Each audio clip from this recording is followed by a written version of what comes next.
Шүтлэгдэн шүтгэлээ би. Шүтдэг ганцхан шүтэнтэй. Би хүнийг шүтдэг. Би ижигээ шүтдэг. За бас яасан гэгээ. Жохон мөнгөний хэрэг гараа. Чимээгүй л да. Миний ох ээж тооцоо бодож штэ. Хамаг тооцоо алдах болж байгаа.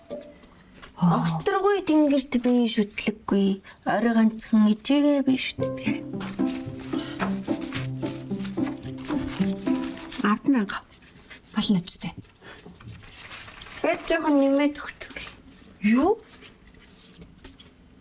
100,000. 100,000. Гү чи тийм их мөнгөөр юу их гэж байгаа юм? Тоглолт үзт юм уу? Гэгээ минь ээж нь хараа. Татварт мөнгө өгөх гээд. Дээрээс нь чи татаас аваад би тэгээд яах болж байна? За. Тэр тоглолт Монголын зургаар үзэлтэй. За.